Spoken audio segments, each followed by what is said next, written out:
Hai sobat, gimana kabar kalian? Semoga disehatkan selalu dan banyak rezekinya, amin. Jangan lupa untuk berlangganan. Dengan Anda berlangganan, Anda menjadi orang pertama di channel ini yang memiliki hak istimewa. Pada kesempatan kali ini, Sabta Novel akan melanjutkan Sword of Coming episode 8-10. Jika kalian penasaran, yuk mari, kita masuk ke alur ceritanya.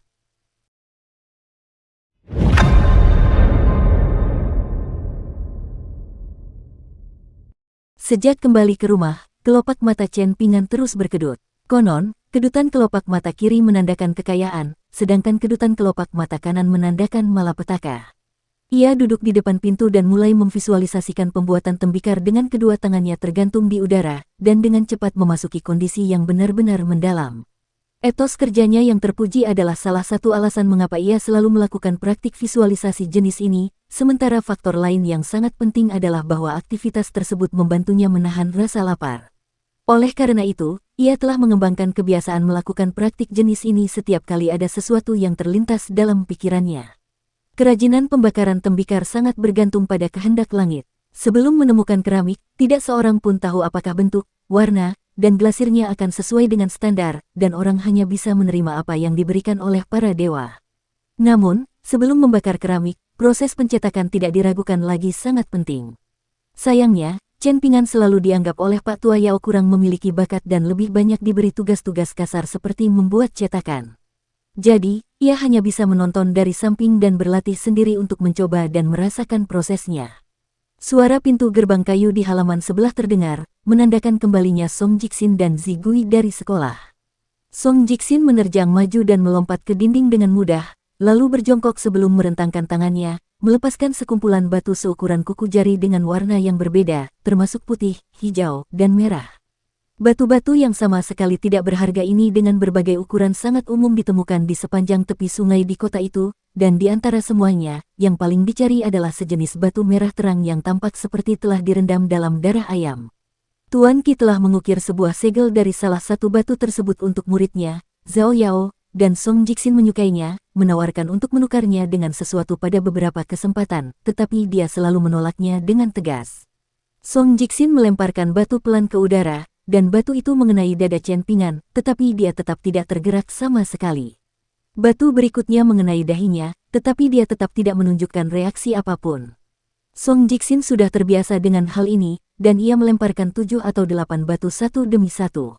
Meskipun Song Jixin mencoba mengalihkan perhatian Chen Pingan dari latihan visualisasinya dengan batu-batu ini, ia menahan diri untuk tidak langsung mengenai lengan dan jari Chen Pingan karena ia merasa hal itu akan keterlaluan.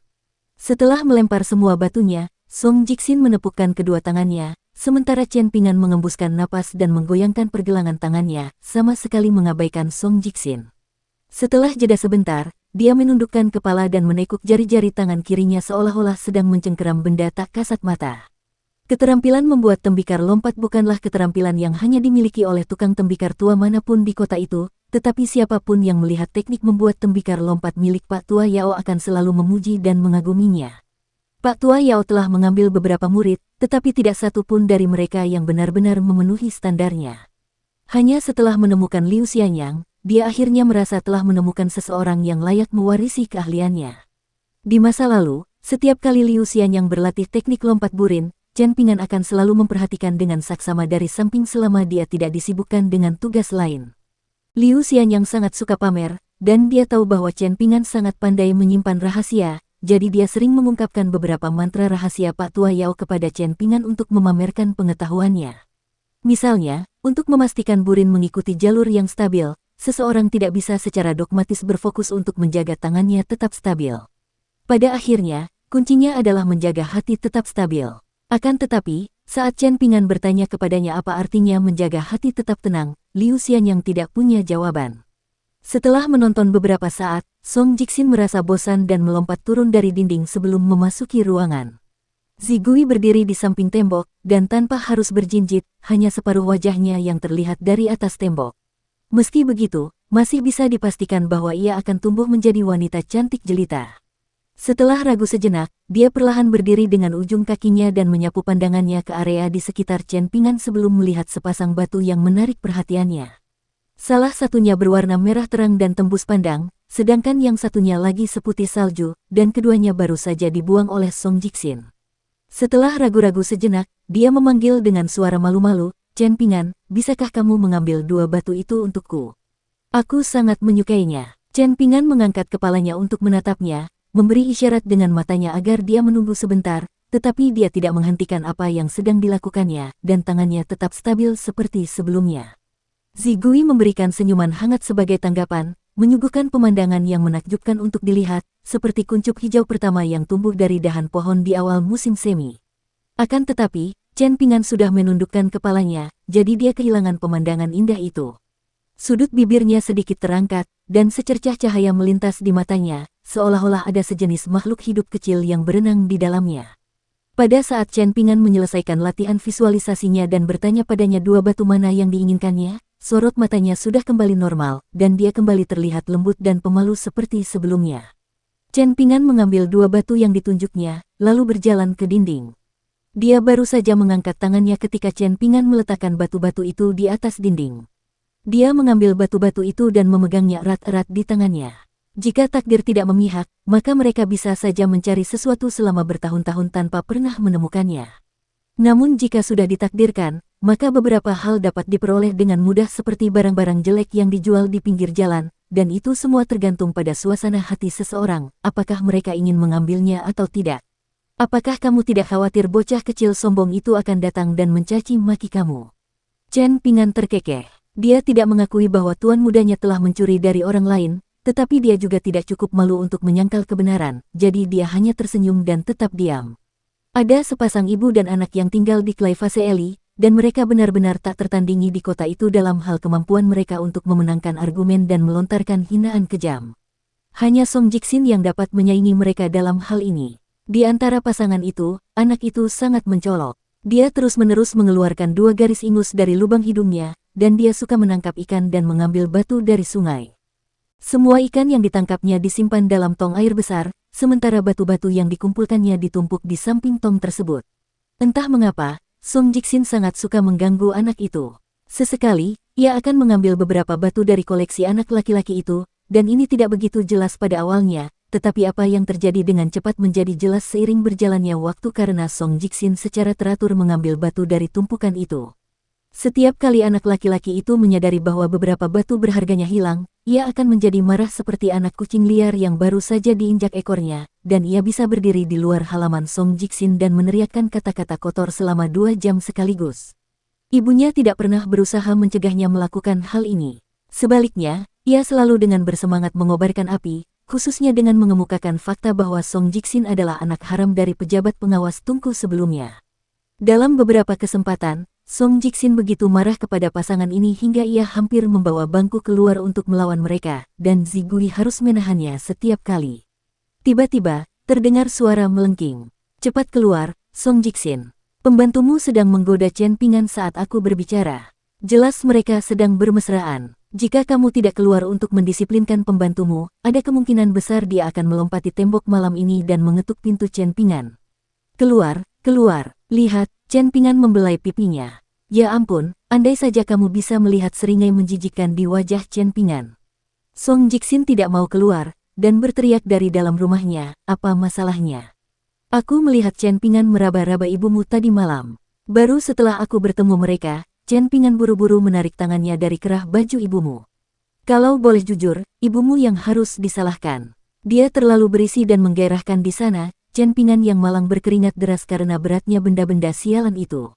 Seseorang di gang luar mulai menendang pintu gerbang Song Jixin dengan ganas sambil berteriak dengan suara marah, "Keluarlah dan lawan aku 1 lawan 1, Song Jixin.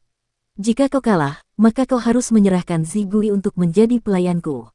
Aku akan menyuruhnya memberiku makan, merapikan tempat tidurku, dan mencuci kakiku setiap hari. Jika aku kalah, Chen Pingan akan menjadi pelayanmu. Apa yang kau katakan? Beranikah kau menerima tantanganku? Siapapun yang mundur adalah kura-kura pengecut." Di dalam ruangan, Song Jixin membalas dengan suara malas, "Keluar dari sini, Guken. Aku sedang membalik kalender lunar, dan di sana tertulis bahwa ini bukan hari yang baik bagi seorang ayah untuk memukuli putranya, jadi aku akan melepaskanmu untuk saat ini, dasar bajingan kecil yang beruntung." Anak itu terus memukul-mukul gerbang dengan sekuat tenaga. "Zigui, Apakah kamu tidak malu mengikuti tuan yang pengecut seperti itu? Aku bilang kamu harus kawin lari dengan Liu Xianyang. Si idiot itu selalu menatapmu seperti ingin melahapmu. Zigui berbalik dan kembali ke rumah. Di dalam, Song Jixin dengan hati-hati memoles labu hijau cerah. Itu adalah barang antik dari era yang tidak dapat ditentukan, dan itu adalah salah satu barang yang ditinggalkan oleh Tuan Song. Awalnya, Song Jixin tidak terlalu memperhatikannya, tetapi kemudian dia menemukan bahwa setiap kali ada badai petir, suara dengungan akan terdengar dari dalam labu. Namun, setelah membuka gabusnya, tidak peduli seberapa banyak dia mengocok atau mengayunkan labu, tidak ada yang keluar. Dia juga mencoba mengisinya dengan air dan pasir sebelum menuangkannya keluar, dan jumlah air dan pasir yang keluar sama persis. Jadi, dia hanya bisa menyisihkannya lagi. Suatu kali, Ibu Guken yang menjijikkan berada di luar gerbangnya, mengejeknya berulang kali tentang menjadi anak haram yang telah ditinggalkan oleh ayahnya. Hinaan itu benar-benar membuatnya kesal, dan dalam kemarahan yang memuncak, ia mengambil sebilah pisau sebelum menebas labu itu dengan ganas untuk melampiaskan amarahnya. Akan tetapi, betapa terkejutnya ia, ujung pisau itu telah melengkung ke belakang, tetapi labu itu masih utuh, bahkan tidak ada sedikit pun bekas yang tertinggal di permukaannya. Dalam surat yang pernah dibakar oleh Song Jixin beberapa tahun lalu, tertulis koin emas, perak, dan tembaga yang dibawa kepadamu akan menjamin bahwa semua biaya akan ditanggung untukmu dan Zigui. Di waktu luangmu, kamu dapat mencari beberapa barang antik yang kamu sukai untuk tujuan mengembangkan hobi yang berselera tinggi. Kota ini tidak terlalu besar, tetapi biji-bijian kasar di sini cukup untuk menyehatkan perut, buku-buku dapat menyehatkan pikiran, pemandangan dapat menyehatkan mata, dan kedamaian serta ketenangan dapat menyehatkan hati. Mulai hari ini, Anda hanya dapat melakukan yang terbaik dan membiarkan takdir menentukan sisanya. Naga yang mengintai di depan mata pasti akan naik ke surga suatu hari nanti. Meskipun Song Jixin membenci ayahnya, tidak ada alasan baginya untuk tidak menghabiskan uang yang tersisa untuknya. Di kota kecil yang sederhana dan tidak canggih, sulit untuk menghabiskan banyak uang bahkan jika seseorang menginginkannya. Selama bertahun-tahun, Song Jixin benar-benar mengembangkan hobi mengumpulkan semua jenis pernak-pernik. Dia memiliki peti merah besar yang dipenuhi dengan berbagai jenis barang menarik yang tidak jelas seperti labu hijau, tetapi Song Jixin memiliki perasaan yang mendalam dan tidak dapat dijelaskan bahwa dari semua barang di peti itu, yang jumlahnya sekitar 3 lusin, labu adalah yang paling penting, diikuti oleh lonceng emas ungu berkarat. Ketika diguncang, dapat dilihat dengan jelas bahwa pemukul lonceng itu berdenting di dinding bagian dalamnya, jadi seharusnya lonceng itu berbunyi, tetapi lonceng itu sama sekali tidak bersuara. Fenomena ini membuat Song Jixin ketakutan sekaligus terpesona. Satu-satunya artefak lain yang patut diperhatikan adalah teko tua dengan tulisan "Mandril" di atasnya. Mengenai semua barang lainnya, Song Jixin tidak terlalu peduli. Di luar halaman rumahnya, Guken masih meneriakkan kata-kata kotor dan hinaan dengan semangat yang tak tertahankan. Namun tak lama kemudian, suaranya tiba-tiba terputus. Anak laki-laki itu kemudian tiba-tiba mendorong pintu gerbang halaman Chen Pingan hingga terbuka sebelum bergegas masuk dengan ekspresi panik. Setelah menggeser baut pengaman, dia berjongkok di samping pintu gerbang sebelum diam-diam memberi isyarat kepada Chen Pingan untuk berjongkok di sampingnya. Chen Pingan tidak tahu apa yang sedang terjadi, tetapi dia menunduk dan bergegas ke sisi anak laki-laki itu, lalu berjongkok di sampingnya sambil bertanya dengan suara rendah, "Apa yang terjadi, Guken? Apakah kamu membuat ibumu marah lagi?" Guken mendengus keras sambil menjawab dengan suara pelan, "Baru saja aku bertemu dengan orang yang sangat aneh. Dia bisa menggunakan mangkuk putih di tangannya untuk terus menuangkan air tanpa henti. Mangkuk itu hanya sebesar ini, tapi aku baru saja melihatnya menuangkan air tanpa henti selama 2 jam. Saat dia melewati pintu masuk gang vas tanah liat, dia tampak berhenti. Mungkinkah dia melihatku? Aku dalam masalah besar." Guken menggunakan tangannya untuk menggambarkan kepada Chen Pingan ukuran mangkuk itu, lalu menepuk dadanya sendiri sambil terengah-engah. Dia hampir membuat ayah Song Jixin ketakutan setengah mati. "Apakah kamu berbicara tentang pendongeng di bawah pohon belalang?" tanya Chen Pingan. Guken mengangguk dengan penuh semangat sebagai jawaban. "Itu dia. Lelaki tua itu tidak punya banyak kekuatan di lengannya, dan dia bahkan tidak bisa mengangkatku, tapi mangkuknya itu mengerikan." "Mengerikan, kukatakan padamu." Guken tiba-tiba mencengkeram lengan Chen Pingan sambil bersumpah, "Kali ini aku tidak berbohong padamu, Chen Pingan. Aku bersumpah, jika aku berbohong padamu, biarkan Song Jixin menderita kematian yang mengerikan." Chen Pingan mengangkat jari ke bibirnya untuk membuat gerakan diam, dan anak itu langsung terdiam. Suara langkah kaki perlahan-lahan semakin dekat di luar, lalu memudar di kejauhan. Semua orang takut akan sesuatu. Sebelumnya, Guken tampak sama sekali tidak takut, tetapi saat ini, wajahnya pucat pasi, dan dia duduk di tanah sambil mengusap wajahnya sendiri dengan sembarangan. Jelas bahwa dia benar-benar takut pada lelaki tua itu. Kau tidak berpikir bahwa bajingan tua itu pergi ke rumahku, kan? Apa yang harus kulakukan? Tanya Guken tiba-tiba. Bagaimana kalau aku menemanimu pulang untuk melihat-lihat? Tanya Chen Pingan dengan ekspresi pasrah. Kemungkinan besar itulah yang ingin didengar Guken, dan dia segera berdiri, lalu duduk lagi dengan lesu sebelum menoleh ke Chen Pingan dengan ekspresi menyedihkan. Lututku lemah, aku tidak bisa berjalan. Chen Pingan berdiri, lalu membungkuk dan meraih bagian belakang kerah baju Guken, mengangkatnya dengan satu tangan saat dia menggeser baut pengaman dan berjalan keluar dari halaman. Rumah anak itu hanya berjarak sekitar 100 meter dari rumah Chen Pingan, dan benar saja, sesampainya di sana, Guken melihat lelaki tua itu di halaman rumah mereka, dan ibunya bahkan telah menarikkan bangku untuknya duduk. Pada saat itu, Guken merasa seolah-olah seluruh langit runtuh menimpanya, dan dia meringkuk di belakang Chen Pingan, berharap Chen Pingan akan melindunginya. Beruntung, Chen Pingan mampu bangkit dan memimpin jalan sementara Guken mengikuti di belakangnya. Guken mencengkeram lengan baju Chen Pingan, dan keberanian pun mengalir dalam dirinya, tampaknya dia semakin berani berkat kehadiran Chen Pingan. Orang tua itu tidak menghiraukan kedua anak laki-laki itu yang duduk di bangku, nampaknya sedang memikirkan sesuatu, dan mangkuk putih yang dipegangnya sebelumnya tidak terlihat di manapun. Seluruh keberanian langsung meninggalkan tubuh Guken, dan dia bersembunyi di belakang Chen Pingan sekali lagi dengan sikap takut. Orang tua itu melirik sekilas ke arah wanita yang sangat tenang itu, lalu mengalihkan perhatiannya ke arah Chen Pingan yang waspada sebelum akhirnya menatap Guken sambil bertanya, "Apa yang kamu simpan di tong air di sana?" Guken berteriak dari belakang Chen Pingan, "Apa lagi?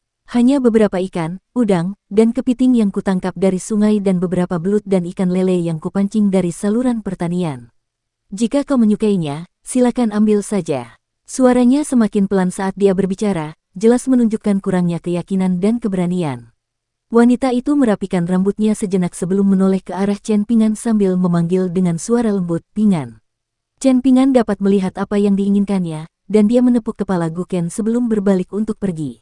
Sedikit rasa bersalah muncul di mata wanita itu saat dia melirik sosok Chen Pingan yang pergi, tetapi dia segera menyingkirkan pikiran dan perasaan itu saat dia menoleh ke lelaki tua itu dan bertanya, "Anda telah menempuh perjalanan jauh untuk sampai di sini, guru abadi yang terhormat. Apakah Anda berencana untuk membeli kesempatan ini atau mengambilnya dengan paksa?"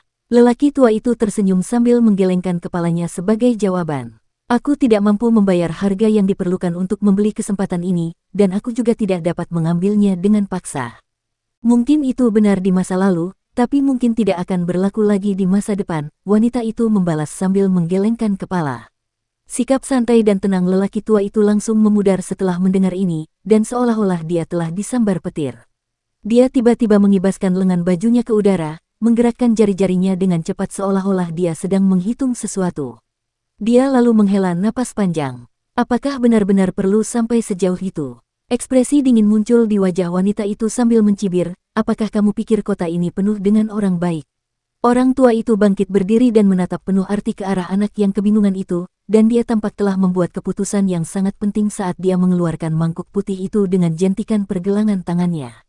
Ia lalu berjalan ke tong air besar, yang tingginya sekitar setengah dari tinggi pria dewasa, dan cepat-cepat mengambil semangkuk air dari dalamnya. Wanita itu tampak tenang dan kalem, tetapi sebenarnya telapak tangannya berkeringat deras. Orang tua itu kembali duduk di bangku, lalu memberi isyarat kepada Guken. "Kemarilah dan lihatlah, nak." Guken menoleh pada ibunya dengan ekspresi ingin tahu, dan ibunya mengangguk padanya dengan tatapan penuh semangat.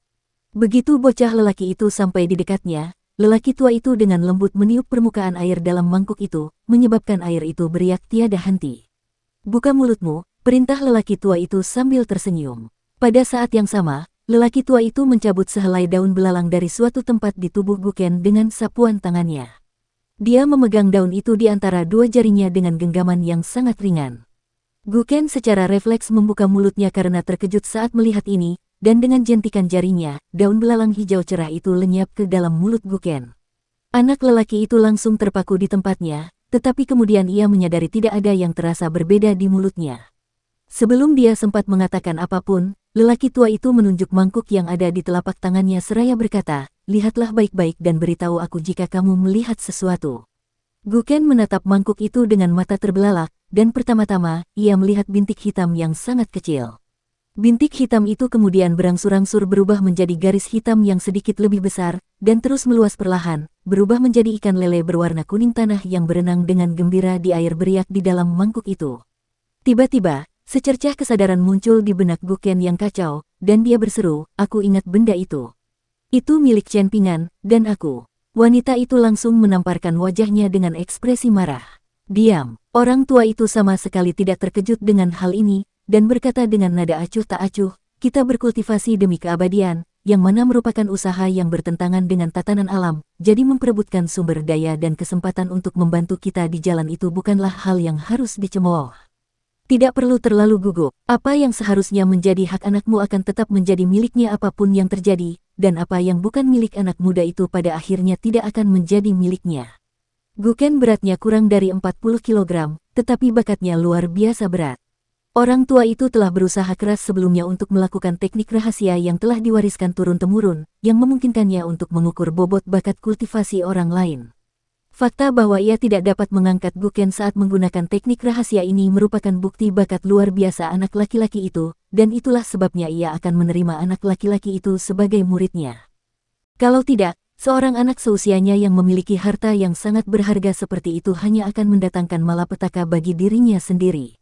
Senyum riang muncul di wajah lelaki tua itu, tetapi tatapan matanya sedingin es saat dia berkata, "Tentu saja, bahkan jika itu awalnya milik anak itu, apa bedanya? Sekarang setelah aku di sini, itu bukan lagi miliknya." Gigi Guken mulai bergemeletuk, dan dia tiba-tiba merasa sangat kedinginan. Sebaliknya, wanita itu tampak sangat lega. Orang tua itu kembali memasang ekspresi baik dan murah hati saat berkata, "Anakku, mangkuk ini berisi air dari seluruh sungai, dan sekarang ada seekor naga banjir kecil di dalamnya.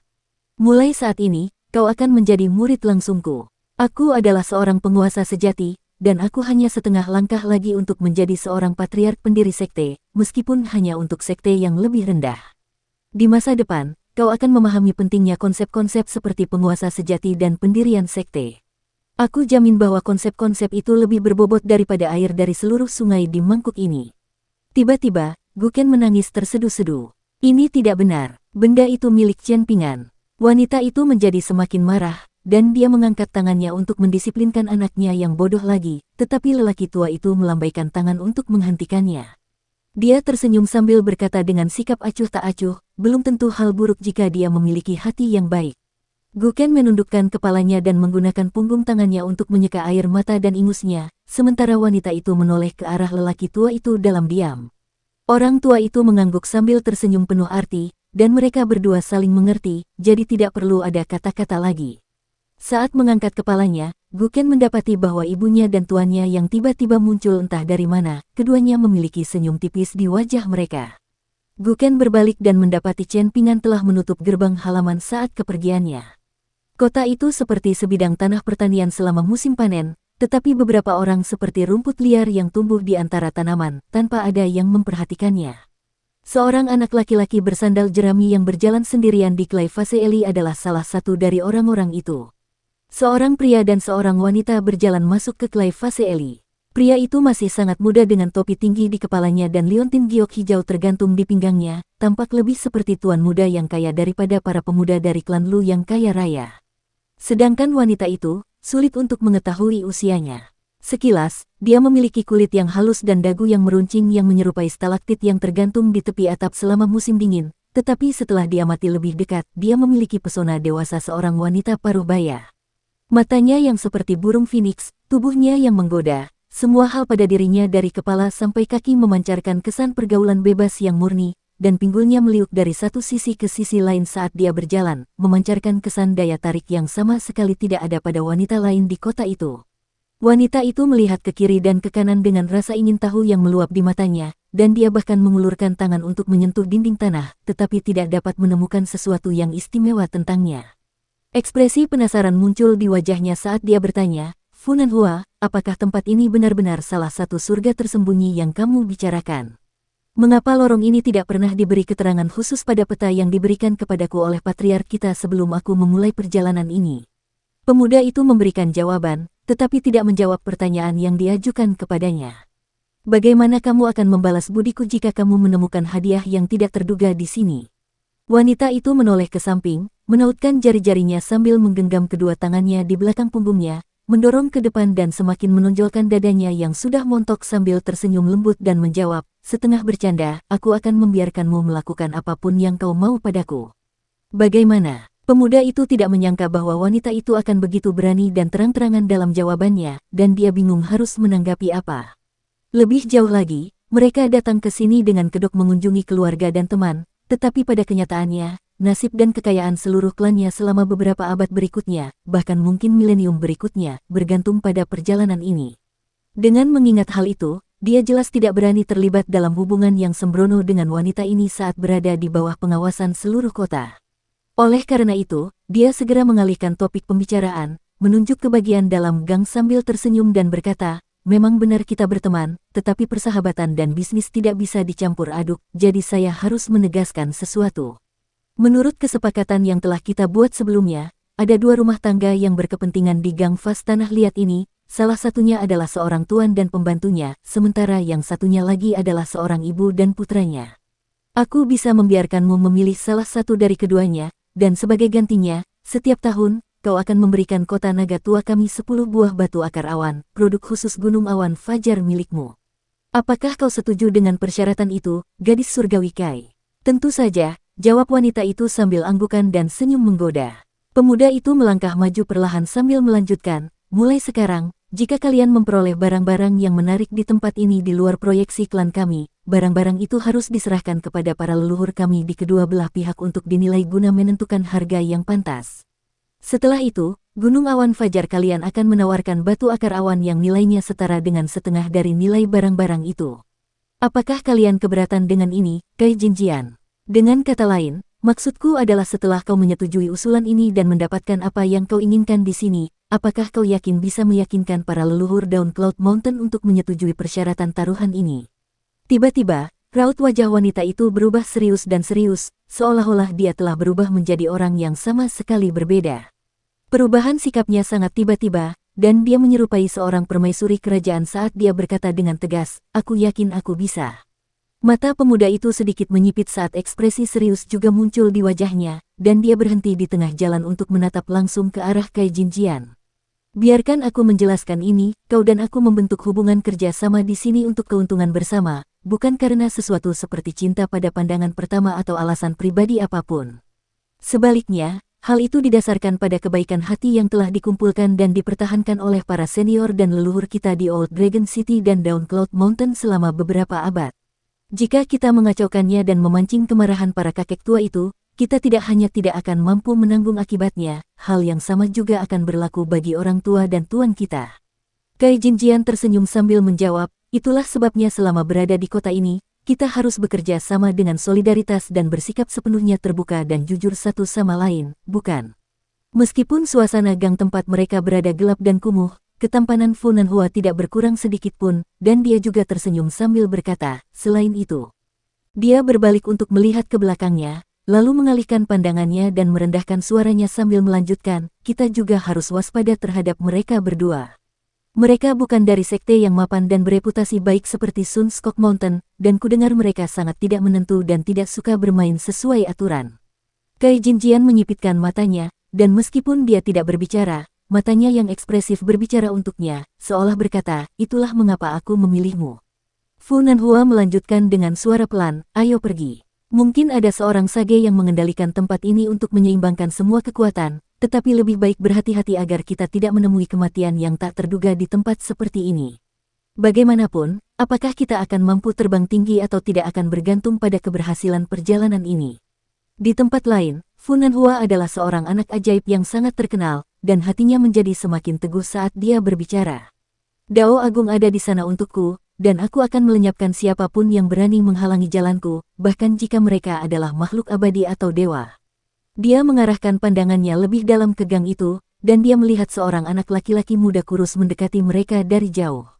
Ini adalah pertemuan kedua mereka. Fu Nanhua dan Ken Jinjian terus melaju dengan langkah santai, menyerupai pasangan dewa yang sedang berlibur di alam fana.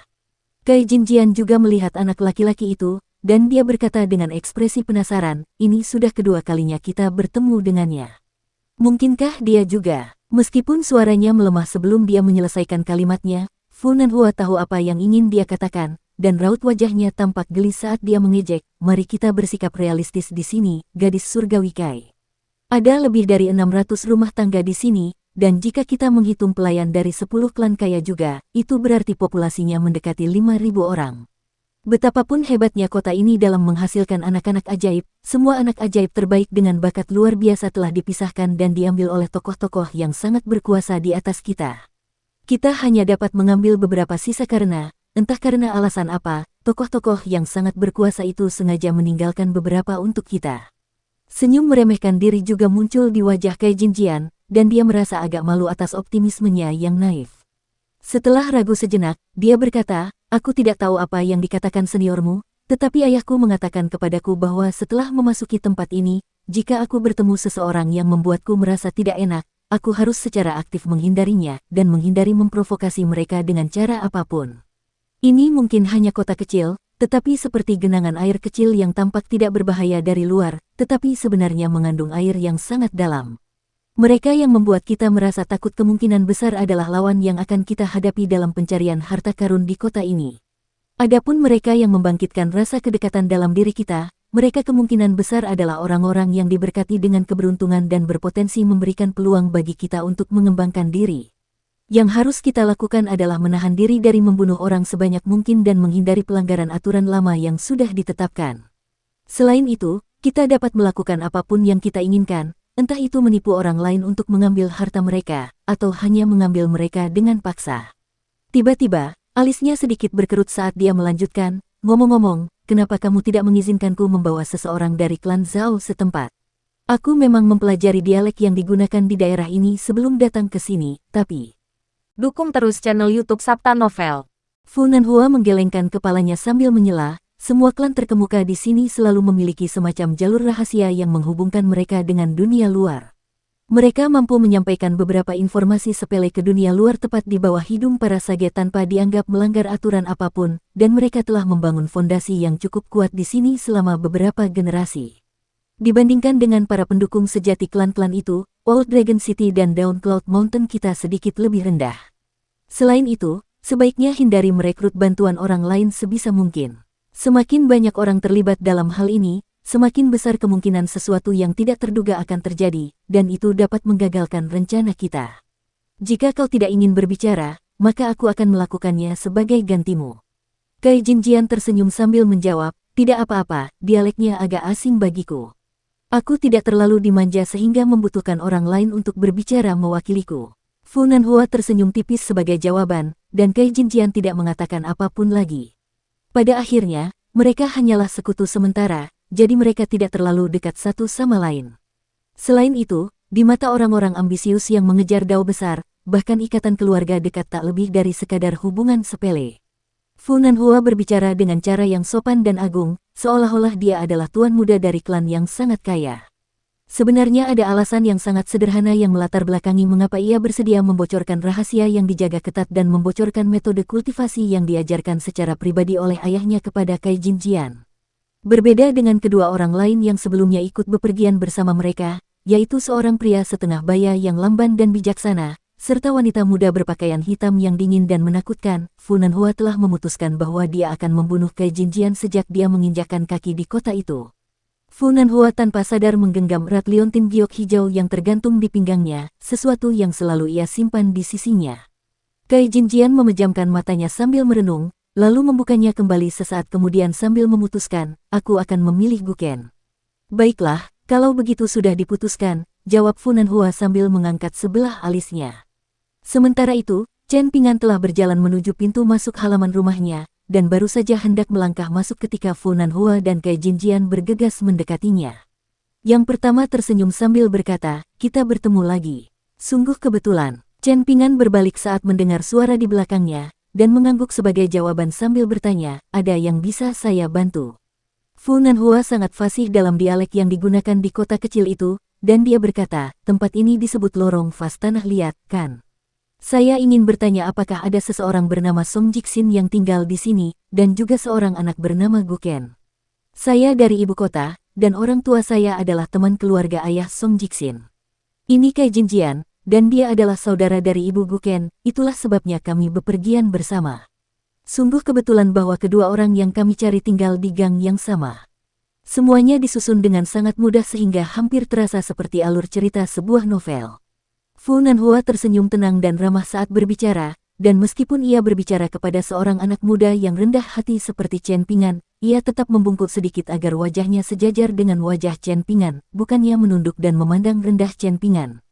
Itu adalah sikap yang sangat alami dan bijaksana yang tidak menimbulkan kecurigaan bahwa ia mungkin sedang berbuat jahat, dan itu menunjukkan bahwa ia adalah seorang pria yang baik dan rendah hati. Senyum malu muncul di wajah Chen Pingan saat dia menjawab, itu benar-benar suatu kebetulan.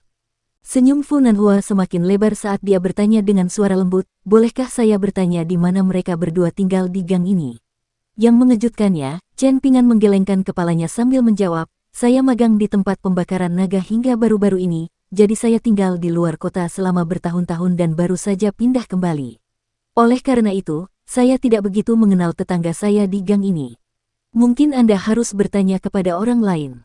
Senyum Fu Nanhua tetap tidak berubah, dan dia tidak langsung memberikan tanggapan, tampak berhenti sejenak untuk mempertimbangkan cara terbaik untuk melanjutkan. Kai Jinjian tersenyum sambil menyela, berbohong bukanlah kebiasaan yang baik, anak kecil. Apakah menurutmu kami terlihat seperti orang jahat? Selain itu, apa yang bisa kami lakukan di siang bolong? Chen Pingan berkedip polos sambil menjawab, tapi aku benar-benar tidak tahu. Kai Jinjian kembali ke dialek normalnya saat dia menoleh ke Fu Nanhua dan bertanya, mungkinkah anak ini ingin mendapatkan kompensasi? Sepertinya tidak, jawab Fu Nanhua.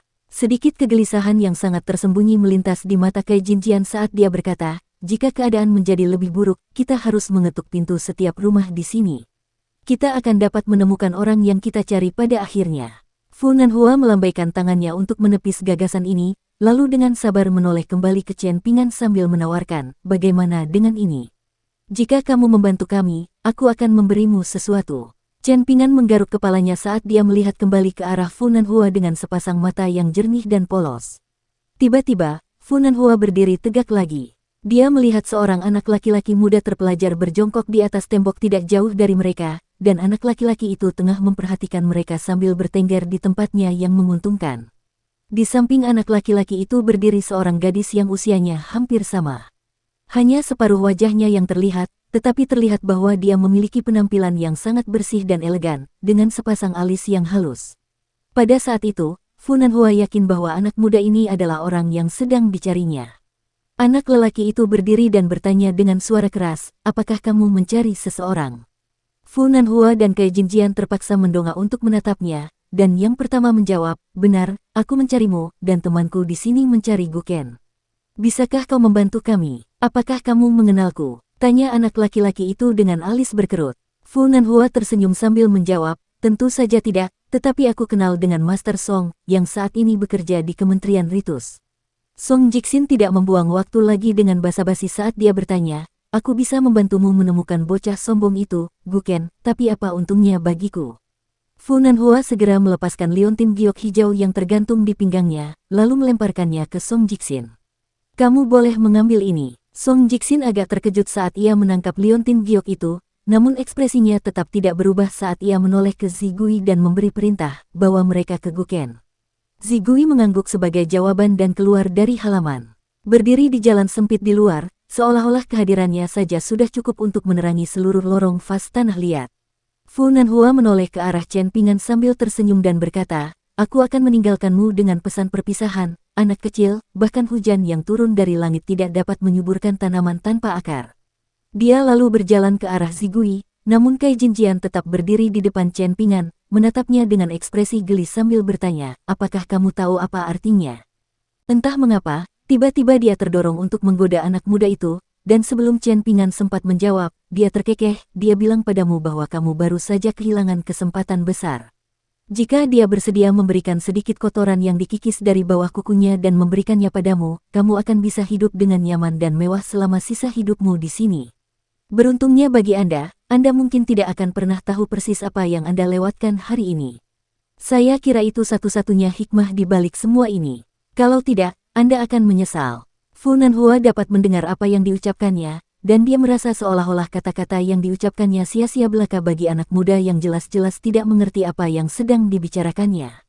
Dibandingkan dengan orang-orang di kota, mereka yang berada di luar tinggal di dunia yang sama sekali berbeda, dan jurang di antara mereka lebih lebar daripada jarak antara langit dan bumi. Kai Jinjian terus menatap Chen Pingan saat dia melangkah mundur, menekankan kembali saat dia mendekati Zigui, bahkan hujan yang turun dari langit tidak dapat menyuburkan tanaman tanpa akar. Pastikan kamu tidak melupakan pepatah itu. Ekspresi Chen Pingan tetap tidak berubah selama ini, tetapi dia tiba-tiba berseru, awas di belakangmu. Seluruh tubuh Kai Jinjian tiba-tiba menegang. Ada kotoran anjing, Chen Pingan mengakhiri. Seperti yang telah disebutkan sebelumnya, Kai Jinjian berjalan mundur, dan saat dia menginjak tumpukan kotoran anjing, dia sudah bisa merasakan ada sesuatu yang aneh di bawah kakinya. Yang lebih memalukan daripada menginjak kotoran anjing adalah terlihat oleh orang lain saat melakukannya, dan yang lebih memalukan lagi adalah diberitahu oleh seorang pengamat bahwa Anda benar-benar telah menginjak kotoran anjing. Kai Jinjian bukanlah orang yang mudah marah, dan dia jelas bukan gadis kecil manja yang tidak bisa menahan kesulitan apapun. Fakta bahwa dia mampu menonjol dan dipilih dari sekian banyak keturunan penguasa Gunung Awan Fajar adalah bukti nyata karakternya. Gunung Awan Fajar mencakup total 18 puncak dengan ukuran berbeda, yang semuanya diselimuti awan dan kabut sepanjang tahun. Batu akar awan yang diproduksi di gunung itu merupakan material penting dalam alkimia bagi mereka yang mengikuti cabang alkimia Taoisme. Batu itu terkenal karena kemurniannya yang murni, dan tak tertandingi dalam hal itu. Oleh karena itu, memastikan kebersihan merupakan prioritas penting bagi orang-orang di Gunung Awan Fajar, dan kebanyakan dari mereka menderita misofobia, termasuk Kai Jinjian. Jika bukan karena betapa pentingnya kota ini, dia tidak akan pernah menginjakkan kaki di tempat ini, apalagi melangkah ke lorong vas tanah liat, yang dipenuhi lumpur dan kotoran dari semua jenis hewan yang berbeda. Yang paling membuatnya frustrasi adalah mereka seharusnya menjadi makhluk abadi yang agung dan perkasa, namun setelah tiba di kota ini, mereka seperti ikan tak berdaya yang telah terlempar ke pantai, kehilangan semua yang sebelumnya mereka anggap remeh dalam sekejap mata. Klan mereka yang maha kuasa yang tinggal di surga yang diberkati, kekuatan mistis mereka yang memungkinkan mereka untuk memindahkan gunung dan sungai, harta karun mereka yang kuat yang mampu menjinakkan iblis dan membunuh dewa, semua itu telah langsung diambil dari mereka. Dan sekarang, dia telah menginjak kotoran anjing. Fu Nanhua agak geli dengan kejadian ini. Siapa yang pernah membayangkan bahwa Dewi Surgawi Kai dari Gunung Awan Fajar yang murni dan murni akan memiliki setumpuk kotoran anjing yang lengket dan bau menempel di sepatu botnya. Namun, pada saat berikutnya, ekspresi geli di wajahnya langsung memudar, dan dia berteriak, berhenti. Berdiri di dinding tanah, pupil mata Song Jixin tiba-tiba mengerut, dan dia secara refleks mengencangkan cengkeramannya pada liontin giok di tangannya. Ternyata, Kai Jinjian telah menerjang Chen Pingan dengan langkah yang tampaknya hanya satu langkah, dan tangannya yang ramping dan halus melesat cepat ke atas kepala Chen Pingan. Pada saat Fu Nanhua berteriak untuk menghentikannya, tangannya berhenti tiba-tiba, dan setelah jeda singkat, dia mengangkatnya dengan lembut sebelum menepuk kepala Chen Pingan dengan gerakan yang tampak penuh kasih sayang dan memanjakan. Dia membungkuk sedikit untuk menatap langsung ke mata Chen Pingan, yang menyerupai genangan air yang begitu jernih sehingga orang bisa melihat langsung ke dasarnya. Kai Jinjian hampir bisa melihat pantulan dirinya sendiri di mata itu, tetapi dia tidak berminat untuk menghargai hal-hal sepele seperti itu. Senyum palsu muncul di wajahnya saat dia berkata, aku tahu apa yang kau lakukan di sana. Kau sengaja menunda peringatanmu, bukan? Fu Nanhua menghela napas lega saat melihat ini. Jika Kai Jinjian membunuh seseorang di siang bolong di sini, ada kemungkinan besar mereka akan diusir dari kota, dan seluruh Gunung Awan Fajar akan menjadi bahan tertawaan besar atas tindakannya. Ekspresi tegas muncul di wajahnya saat dia berkata dalam dialek resmi yang otentik, pikirkan dulu sebelum bertindak, Kai Jinjian. Jika kamu terus bersikap sembrono, aku akan cenderung mengakhiri kerja sama kita. Aku tidak ingin rencanaku digagalkan oleh tindakan sembronomu. Kai Jinjian membelakangi Fu Nanhua dan segera melantunkan mantra penenang untuk mengalihkan amarahnya. Dia lalu cepat-cepat berbalik dan tersenyum meminta maaf kepada Fu Nanhua sambil berkata, maafkan aku karena kehilangan ketenanganku. Aku berjanji kepadamu bahwa hal seperti ini tidak akan terjadi lagi selama kita berada di sini. Kamu yakin? Fu Nanhua bertanya sambil tersenyum dingin. Kai Jinjian hanya tersenyum dan tidak menanggapi Fu Nanhua. Sebaliknya, dia berbalik menghadap Chen Pingan lagi, lalu bergumam pada dirinya sendiri dalam dialek resminya, Gunung Awan Fajar kita berakar dari salah satu dari 5 cabang agama Buddha, dan salah satu hal terpenting yang diajarkan kepada kita adalah mengendalikan keinginan duniawi dan menghindari gangguan duniawi. Sebelum datang ke sini, saya sama sekali tidak tahu apa itu, dan para senior saya tidak mau memberikan jawaban yang mudah ditebak, jadi mereka menyuruh saya mencari tahu sendiri. Saya tidak pernah membayangkan akan punya gambaran tentang konsep-konsep itu setelah menginjak tumpukan kotoran anjing di clay vase Eli Anda. Sudah lama sekali kamu tidak menginjak kotoran anjing itu, mengapa kamu belum juga membersihkannya? Tanya Chen Pingan dengan ekspresi bingung. Kai Jinjian baru saja menemukan kedamaian batin melalui nyanyian mantranya, tetapi setelah mendengar apa yang dikatakan Chen Pingan, dia langsung mendapati dirinya sekali lagi tidak mampu menahan emosi duniawinya. Ekspresi marah muncul di wajahnya, tetapi peringatan Fu Nanhua masih segar dalam ingatannya, jadi dia hanya bisa menusuk dahi Chen Pingan dengan kuat dengan jarinya untuk melampiaskan amarahnya, melotot marah padanya sambil berkata, apakah kamu tidak diajari bahwa mereka yang kurang ajar akan menemui ajal lebih awal, dan mereka yang kejam akan kehilangan semua keberuntungan mereka? Chen Pingan tidak terpengaruh oleh tusukan kuat Kai Jinjian di dahinya, dan dia menoleh menatap Song Jixin dalam diam. Song Jixin langsung marah besar saat melihat ini. Kenapa kamu menatapku, Chen Pingan? Apa kamu mencoba menyiratkan sesuatu? Baru sekarang Fu Nanhua menyadari bahwa dia belum menginjakkan kaki di halaman Song Jixin, dan raut wajah tidak senang muncul di wajahnya saat dia menoleh ke Kai Jinjian dengan kekesalan yang tak tersamar di matanya. Tidak kusangka akan ada seseorang di dunia ini yang akan tertunda dalam mengejar dao besar hanya karena mereka telah menginjak kotoran anjing. Belum pernah kulihat orang sebodoh itu. Dalam pertunjukan pengendalian diri yang luar biasa, Kai Jinjian tetap tenang dan kalem meskipun dihina Fu Nanhua, dan dia melirik Chen Pingan sekali lagi sebelum berbalik untuk pergi. Tiba-tiba, Chen Pingan berkomentar, bulu matamu sangat panjang, kakak.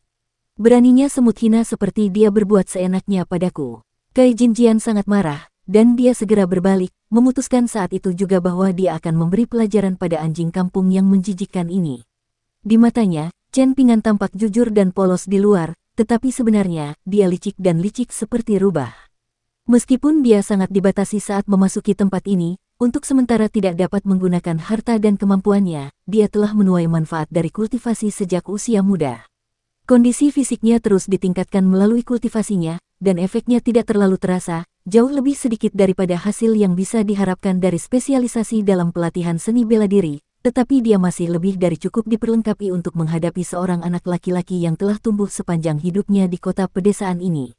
Yang harus ia lakukan hanyalah menargetkan beberapa titik akupuntur penting di tubuhnya untuk menjatuhkannya dengan serangkaian penyakit yang akan mengakibatkan kematian dini, dan itu akan menjadi tugas yang sangat sederhana. Tetapi saat ia mengintip ke dalam gang yang remang-remang itu, yang ia lihat hanyalah wajah kecoklatan dan sepasang mata cerah yang menatapnya. Mata Kai Jinjian langsung berbinar saat melihat ini, diikuti oleh rasa simpati yang secara alami ada pada wanita yang membuncah di hatinya. Rasa simpati di matanya kemudian berangsur-angsur memudar saat senyum cerah muncul di wajahnya, dan dia diliputi rasa pencerahan. Ini merupakan kesempatan sempurna baginya untuk mengatasi setan dalam dirinya.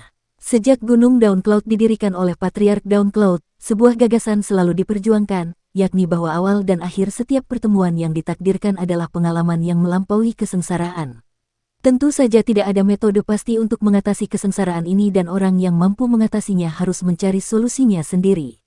Kai Jinjian saat ini berada dalam salah satu situasi yang tepat ini. Dia merasa telah mengidentifikasi gangguan duniawi yang harus dia tekan, dan itu tidak lain adalah anak laki-laki muda di hadapannya. Karena itu, dia mengangkat telapak tangannya sekali lagi sebelum meletakkannya di dada Chen Pingan, lalu dengan lembut menekannya.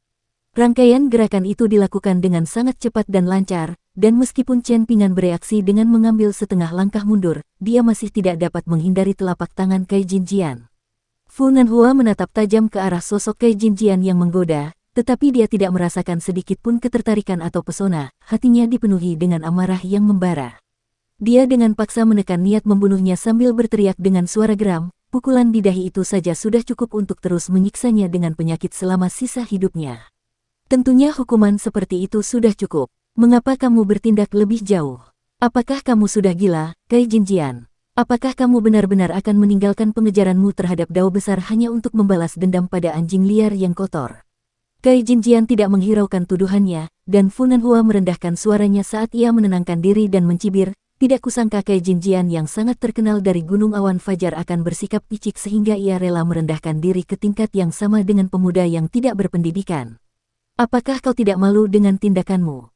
Kai Jinjian menoleh padanya sambil tersenyum dan menjawab, gang ini benar-benar tempat yang diberkati bagiku, aku tidak menyangka akan menemukan kesempatan yang ditakdirkan bahkan selama pertemuan yang tidak disengaja seperti ini. Itu tidak cukup untuk membuat perbedaan yang signifikan, tetapi itu pasti pertanda baik. Aku bahkan lebih percaya pada anak laki-laki bernama Gu Ken sekarang. Fu Nanhua agak terkejut mendengar ini. Apakah dia benar-benar baru saja memperoleh semacam pencerahan sekarang? Kai Jinjian mengangkat kakinya untuk memeriksa kotoran menjijikkan yang menempel di sepatu botnya, lalu dia terkekeh, kalau dipikir-pikir, benda inilah yang menganugerahkan kesempatan yang ditakdirkan ini kepadaku. Song Jixin memasang ekspresi tidak yakin, dan tidak mungkin mengetahui apa yang sedang dipikirkannya. Sementara itu, Zigui tetap berdiri di tempat dalam diam, tetapi tiba-tiba, sepasang pupil emas muncul di masing-masing matanya, hanya untuk menghilang secara tiba-tiba seperti kemunculannya. Fu Nanhua tampaknya samar-samar merasakan hal ini, dan ia segera berbalik untuk memeriksa sekelilingnya, tetapi tidak dapat menemukan sesuatu yang layak diperhatikan. Pada akhirnya, ia mengamati Zigui sebentar, tetapi tidak menemukan sesuatu yang salah juga. Jadi, ia hanya bisa mengaitkan rasa tidak nyaman yang tak dapat dijelaskan yang baru saja ia rasakan dengan tindakan sembrono Kai Jinjian, yang pasti telah menarik perhatian orang bijak di kota. Suasana hati Kai Jinjian jauh lebih baik daripada sebelumnya, dan hasilnya, dia mampu menyisir banyak alur pikiran yang sebelumnya terhenti di benaknya. Ini bukan sekedar kesempatan yang tidak penting. Ada beberapa alasan mengapa dia pergi ke kota kecil ini. Yang pertama adalah bahwa Gunung Awan Fajar membutuhkan harta abadi yang cukup kuat untuk menampung kekayaan sekte, yang terus-menerus bocor akhir-akhir ini. Lebih jauh lagi, dia juga harus berhasil dalam perjalanan ini untuk memperkuat statusnya sebagai pewaris posisi kepala gunung. Jika tidak, dia akan segera meninggalkan tempat terkutuk ini dan kembali ke Gunung Awan Fajar untuk mengasingkan diri selama 1 atau 2 dekade. Kai Jinjian mulai berjalan menuju Zigui, namun tepat pada saat itu, Chen Pingan tiba-tiba bertanya, apakah kau melakukan sesuatu padaku tadi? Kau terlalu paranoid, nak, sahut Kai Jinjian tanpa menoleh sedikit pun. Chen Pingan terdiam setelah mendengar ini, namun Kai Jinjian tiba-tiba menoleh padanya sambil tersenyum dan berkata, kamu hanya punya waktu hidup paling lama setengah tahun lagi. Chen Pingan tercengang oleh pengungkapan yang tiba-tiba ini, dan Kai Jinjian sangat geli melihatnya. Aku hanya bercanda, aku tidak menyangka kau benar-benar akan mempercayaiku. Chen Pingan tersenyum menanggapinya. Pada saat itu, sedikit rasa jijik muncul di hati Fu Nanhua dan Kai Jinjian. Di mata mereka, Chen Pingan tidak lebih dari seekor semut yang bodoh dan tidak berdaya. Song Jixin menyaksikan adegan yang berlangsung itu sambil berjongkok di atas tembok, dan dia memijat pelipisnya sendiri dengan ekspresi serius di wajahnya, ekspresi yang cukup langka baginya. Meskipun Kai Jinjian telah pergi mencari Gu Ken bersama Zigui, dan Chen Pingan juga telah kembali ke halamannya sendiri, Song Jixin yang jeli tetap berjongkok di dinding dengan linglung. Dia melihat seorang anak laki-laki kurus berdiri di kelai fase Eli, dan dia menatap sosok Kai Jinjian yang menjauh sejenak sebelum segera mengalihkan pandangannya. Dia kemudian berjalan menuju gerbang halamannya sendiri, tetapi gerbang itu menolak untuk terbuka bahkan saat dia mendorongnya dengan keras. Song Jixin benar-benar membenci perasaan ini. Di matanya, Chen Pingan sama sekali tidak istimewa dalam segala hal, tetapi terkadang, dia seperti batu di jamban. Jika tidak dipindahkan, maka akan menghalangi, tetapi untuk memindahkannya, seseorang harus mengotori tangannya. Song Jixin begitu asyik dengan pikirannya sendiri sehingga dia tidak mendengar apa yang Fu Nanhua katakan di belakangnya, dan karena itu, Fu Nanhua terpaksa mengulangi perkataannya. Song Jixin, tahukah kamu bahwa ada tipe orang di dunia ini yang sama sekali berbeda dari orang-orang seperti kamu dan anak laki-laki itu? Song Jixin akhirnya tersadar kembali. Dia tetap berjongkok di atas tembok sambil berbalik menatap Fu Nanhua, menjawab dengan suara acuh tak acuh, ya. Fu Nanhua mengharapkan tanggapan negatif dari Song Jixin, yang akan memberikan penjelasan, jadi ini merupakan jawaban yang tidak terduga. Namun, dia tidak yakin bahwa Song Jixin mengatakan yang sebenarnya, dan dia tersenyum sambil bertanya, benarkah? Tatapan dingin muncul di mata Song Jixin saat dia mencibir, kau ingin memberitahuku bahwa ada orang yang dapat menghidupkan kembali orang mati, yang dapat hidup selamanya, dan memiliki kekuatan tanpa batas, kan? Fu Nanhua mengangguk sebagai jawaban dengan ekspresi senang. Sepertinya, dalam beberapa hal, kamu dan aku dapat dianggap sebagai sesama penganut Tao. Song Jixin melirik gerbang halaman sebelah dari sudut matanya, tampak agak terganggu. Fu Nanhua berkata dengan jujur, karena kamu sudah tahu banyak tentang hal-hal seperti itu, aku tidak akan membuang-buang waktu lagi. Apapun yang kamu miliki, asal kamu mau menjualnya, sebutkan saja harganya, dan aku akan membelinya bahkan jika aku harus menjual semua yang kumiliki.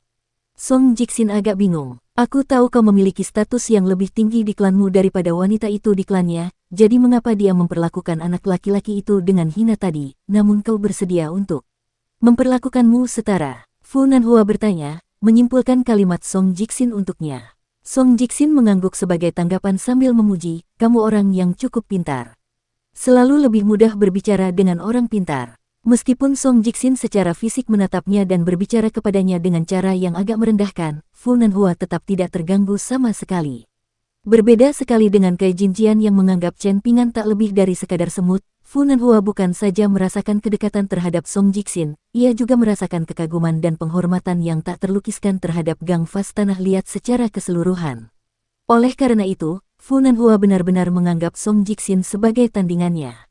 Di jalan mengejar Dao Agung, makin jauh seseorang maju, makin berkurang pula arti penting hal-hal seperti status, jenis kelamin, usia, dan faktor-faktor lainnya.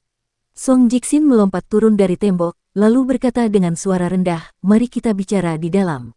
Fu Nanhua mengangguk sebagai jawaban. Silakan. Sambil melangkah melewati ambang pintu, Song Jixin bertanya dengan santai, ngomong-ngomong, apa hubunganmu dengan wanita tadi? Kami memang bekerja sama untuk sementara waktu, tetapi kami tidak berjalan di jalan yang sama, Fu Nanhua langsung menjawab tanpa ragu-ragu.